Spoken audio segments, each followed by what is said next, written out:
sport et le digital, en fait, c'est deux univers intrinsèquement liés. Et dans une formation en management du sport aujourd'hui, c'est indispensable quand on parle du digital et notamment comment le sport est impacté par le digital et comment le digital impacte le sport.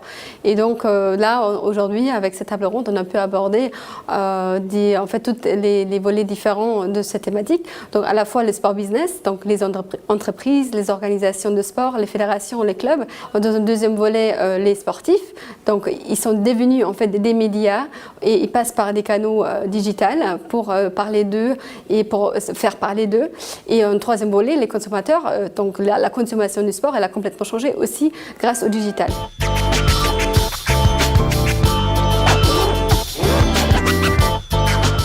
Les points clés à retenir finalement de la relation étroite entre le digital et le sport, je pense que c'est l'impact fort qu'ont eu les médias sociaux et l'avènement en fait des différentes plateformes sur le sport, son économie, ses acteurs, les athlètes, les marques, les clubs, les fédérations.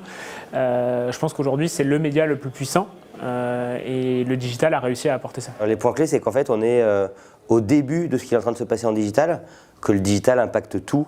Il impacte les clubs, les joueurs, les marques, les équipementiers, les chaînes de télé et les fans, et qu'on n'est qu'au début de ça. Finalement, il va servir tous les acteurs du sport et dans une ampleur sans doute très supérieure à ce qu'on attend. Je pense qu'on n'est qu'au début de ce mouvement-là qui en fait change complètement le monde du sport. Les réseaux sociaux, c'est la transformation majeure dans le sport business, digital en tout cas. Ça profite aux clubs, ça profite aux marques, aux équipementiers. C'est une source de revenus hyper forte pour les athlètes, les clubs, les fédérations.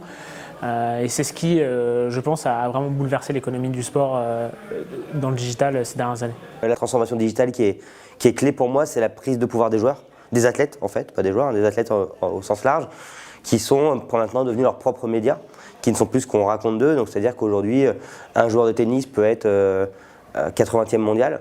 Avant, s'il était 80e mondial, il passait jamais à la télé, il n'était pas du tout connu. Mais s'il est très bon sur les réseaux sociaux, il peut être très connu en fin de compte. Et du coup, avoir des revenus liés à ça, avoir une vraie image de marque. Et ça, c'est très profitable aux athlètes, parce qu'eux, ils sont plus dépendants de ce qu'on raconte d'eux. Ils ont la main sur ce qu'ils sont en fait.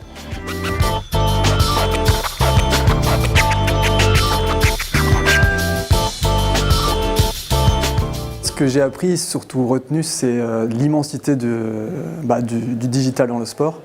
J'étais loin de m'imaginer que c'était aussi vaste et que ça concernait à la fois le joueur ou alors le spectateur et les dirigeants de club. Et je me rends compte qu'on est vraiment rentré dans une révolution du digital en fait. Ce que j'ai appris pendant cette conférence, c'est que finalement, pour faire son trou dans le monde du sport, c'est vraiment s'appuyer sur un réseau.